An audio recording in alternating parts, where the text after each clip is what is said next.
Vinland saga पहली नजर में वाइकिंग्स की एक कहानी लग सकती है जिसमें एक्शन है, एडवेंचर है और ये एक हिस्टोरिकल ड्रामा है, लेकिन इसके अंदर छुपी है एक गहरी फिलोसॉफिकल सोच जो कि इसे नॉर्मल एनिमे से कई ज्यादा एलिवेट कर देती है।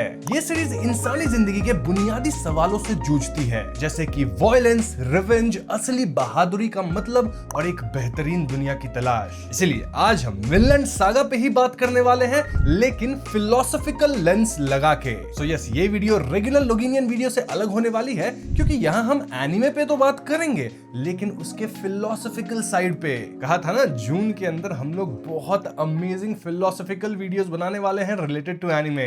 आइए देखते मजा आएगा। तो सबसे पहले हम थॉरफिन की बात करते हैं क्योंकि उसकी जो जर्नी है ना वो विनलैंड सागा के कोर फिलोसफी का केंद्र है। उसका सफर इंतकाम की आग में जलने से लेकर अमन की आशा पे जाके खत्म होता है और ये जो सफर है यही कई इंपॉर्टेंट फिलोसॉफिकल क्वेश्चंस हमारे सामने लाता है। तो शुरुआत में थॉरफिन की जिंदगी का सिर्फ और सिर्फ एक ही मकसद था और वो था आस्केलाड से बदला लेना अपने बाप की मौत का। उसका हर एक्शन, उसकी हर सोच सिर्फ इंतकाम के इर्द गिर्द ही घूमती थी। लेकिन आगे कहानी ये दिखाती है कि थॉरफिन की जो इनिशियल लाइफ थी जहां वो सिर्फ बदले के बारे में सोच रहा था, वो आगे चल के काफी ज्यादा मीनिंगलेस हो जाती है। हर एक एक्शन था वो कहीं ना कहीं उसे और फंसा रहा था, उसे ज्यादा तकलीफ दे रहा था। उसका इंतकाम उसे सुकून नहीं देता, रादर खालीपन आ जाता है दिल के अंदर। और ऐसे थॉरफिन और भी ज्यादा हिंसा और नफरत की दलदल में फंसता जाता है। तो ये जो फेज था थॉरफिन का वो दिखाता है कि कैसे बदले से इंसान अंदर से खोखला होते जाता है। बट देन आस्केलाड की मौत के बाद थॉरफिन की जिंदगी में एक बहुत बड़ा टर्न आता है, स्पेसिफिकली अगर आप फिलोसॉफिकल लेंस लगा के देखो। एक तरह से आस्केलाड के जाने के बाद थॉरफिन के पास कोई मकसद ही नहीं बचा था और इसीलिए वो गुलाम की जिंदगी जीने लगता है। ये वक्त उसके लिए काइंड ऑफ इंट्रोस्पेक्शन का समय था जहां वो फिर से सोचता है कि क्या जो जिंदगी के बारे में वो पहले सोचता था वो सही था या फिर life is something much more. और यहीं से उसके अंदर एक नई फिलॉसफी की शुरुआत होती है विच वाज कि भैया पीस चाहिए, नॉन वायलेंस चाहिए। वो कसम खाता है कि आगे वो किसी का नुकसान नहीं करेगा और एक ऐसी दुनिया बनाएगा जहां पे शांति हो। हम ये कह सकते हैं कि थॉरफिन की जो ये नई सोच है वो वाइकिंग इथोस के बिल्कुल विपरीत एक रैडिकल फिलोसॉफिकल स्टांस है। ये सिर्फ एक किरदार की पर्सनल डेवलपमेंट नहीं है बल्कि एक बहुत गहरी फलसफियाना आर्गुमेंट है। थॉरफिन ने जो तकलीफें झेली है जैसे बचपन का ट्रॉमा,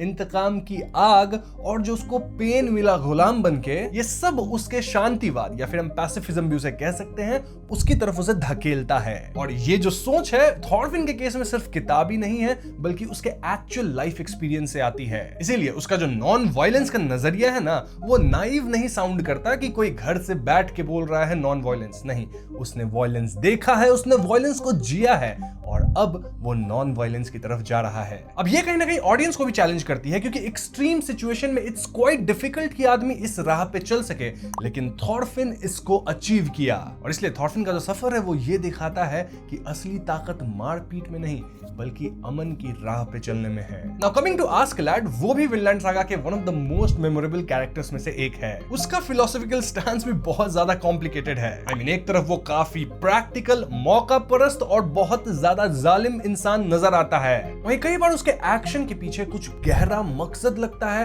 एज इफ किसी तरह का आइडियलिज्म है। आस्केलाड का फलसफा रियलिज्म और एक डीप लेकिन कॉन्ट्राडिक्टरी आइडियलिज्म का मिक्सचर है जो उसके एक्शंस और फाइनल गोल्स में दिखता है। वो सर्वाइवल को सबसे ऊपर रखता है और दुनिया को ठीक वैसे ही देखता है जैसा वो खुद है, मतलब कठोर और बेरहम। लेकिन इसके साथ ही उसके दिल में वेल्स के लिए एक खास जगह है और वो किंग आर्थर से इंस्पायर होकर एक बेहतर लीडर की तलाश में है। उसके ब्रूटल मेथड्स उसकी अपनी नजर में एक बड़े और शायद नोबल लॉन्ग टर्म गोल को हासिल करने का जरिया था। अब थॉरफिन के साथ जो उसका रिश्ता था वो भी फिलॉसफी का एक अहम हिस्सा है। वो थॉरफिन को ट्रेन करता है, उसे इस्तेमाल करता है, लेकिन कहीं ना कहीं वो थॉरफिन को जिंदगी की जो कठोर सच्चाई होती है ना वो भी सिखाता है। क्या हम कह सकते हैं कि वो सिर्फ थॉरफिन को मैनिपुलेट कर रहा था या फिर किसी तरह की तालीम दे रहा था? यही जो सवाल है वो आस्केलाड के कैरेक्टर को कहीं ना कहीं और भी कॉम्प्लेक्स बनाता है। उसका फलसफा ये भी एक्सप्लोर करता है कि एक लीडर की एक्चुअली में क्या क्या जिम्मेदारियां होती हैं और क्या बड़े मकसद को हासिल करने के लिए गलत तरीके अपनाना आखिरकार अजीम मकसद को ही धुंधला नहीं कर देता। आस्केलाड को एक ट्रैजिक फिलोसोफर किंग के आर्क टाइप में भी देखा जा सकता है। वो एक ऐसा लीडर था जो कि बहुत बड़े बड़े सपने रखता था, लाइक वेल्स की हिफाजत, एक काबिल बादशाह की तलाश, लेकिन ये अचीव करने के लिए उसे इमोरल और क्वेश्चनेबल रास्ता चुनना पड़ा। उसके एक्शन में मैकियावेलियन सोच की झलक हमें देखने को मिलती है, जहां अंजाम जरिए को जस्टिफाई करता हुआ नजर आता है, लेकिन इसके साथ ही उसकी पर्सनल हिस्ट्री का बोझ और एक किस्म की ट्रेजेडी भी जुड़ी हुई है। उसका किरदार इस बहस को जन्म देता है कि अगर हमारा गोल जो है वो नोबल है, लेकिन उसके लिए हम गलत काम कर रहे हैं, तो क्या हमारा जो काम था वो जस्टिफाइड था? ये एक ऐसा सवाल है जो कि मोरल एथिक्स में या फिर इवन सियासत में हमेशा पूछा ही गया है। इनफैक्ट आप महाभारत टाइम तक भी चले जाओ तो वहां भी ये क्वेश्चन था कि क्या भाइयों को मारना बट फॉर धर्म, क्या ये सही है? अगर सही है तो क्यों, गलत है तो क्यों? आप लोग कमेंट्स में बताइएगा। आजकल की फिलॉसफी एक और चीज पे प्रकाश डालती है और वो ये कि कैसे एक लीडर होना बहुत मुश्किल है, क्योंकि लीडर को अपने ट्रूप के बारे में सोचना है और इसके लिए उसे कठोर फैसले लेने होंगे, और इन फैसलों के अंदर करप्शन या फिर ट्रेजेडी का जो प्रॉब्लम है वो हमेशा बना ही रहता है। अब अगर हम प्रिंस कनूटे की बात करें तो उसका सफर भी बहुत इंटरेस्टिंग है। आई मीन वो पावर, रिलीजन और एक आइडियल सोसाइटी का बहुत ही ज्यादा डिफरेंट पर्सपेक्टिव हमारे सामने पेश करता है।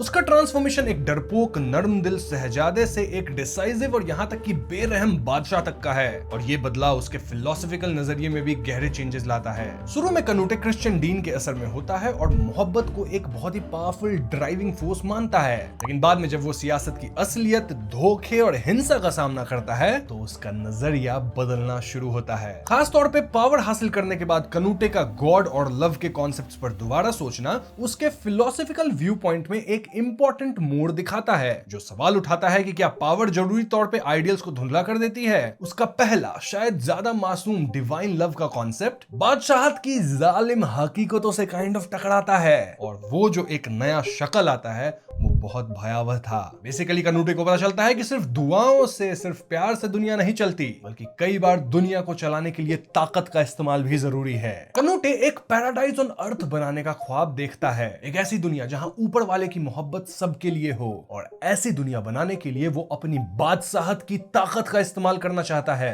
ऑफ कोर्स इस ख्वाब को पूरा करने के लिए वो जिस तरह के तरीके अपनाता है वो बहुत क्वेश्चनेबल है, क्योंकि ये तरीके काफी कठोर और अथॉरिटेरियन हैं। तो इसलिए कनूटे का जो फलसफा है ये सवाल उठाता है कि क्या परफेक्ट सोसाइटी लोगों के ऊपर ताकत की वजूद से थोपी जा सकती है, और अगर थोपी जा सकती है तो इस प्रोसेस में हमें क्या कीमत चुकानी पड़ेगी। उसका यूटोपिया बनाने का जज्बा इस डिबेट से जुड़ता है कि क्या इस तरह की सोसाइटी बनाने के लिए हम टॉप डाउन अप्रोच ले सकते हैं। उसने जो नुकसान देखा और खुदा की तरफ से महसूस की गई शक्ति उसे इंसानियत के लिए अपनी तरह का सैल्वेशन बनाने की तरफ ले जाती है, लेकिन इसके लिए वो अथॉरिटेरियन तरीका अपनाता है। सो यू सी, कनूटे का जो विजन था वो काइंड ऑफ थॉर्फिन का भी विजन था, मतलब एक ऐसी दुनिया में जाना जहां पीस हो, लेकिन कनूटे इसे अपनी ताकत और जोर जबरदस्ती के साथ पाना चाहता था। वहीं थॉर्फिन का कहना था कि आई हैव नो एनिमीज, मुझे कुछ नहीं करना, दुनिया अपने आप सही हो जाएगी, मुझे अपने अंदर के पीस को मेंटेन करना है जिससे बाहर भी पीस फैलेगा। तो मकसद एक, लेकिन दो डिफरेंट रास्ता।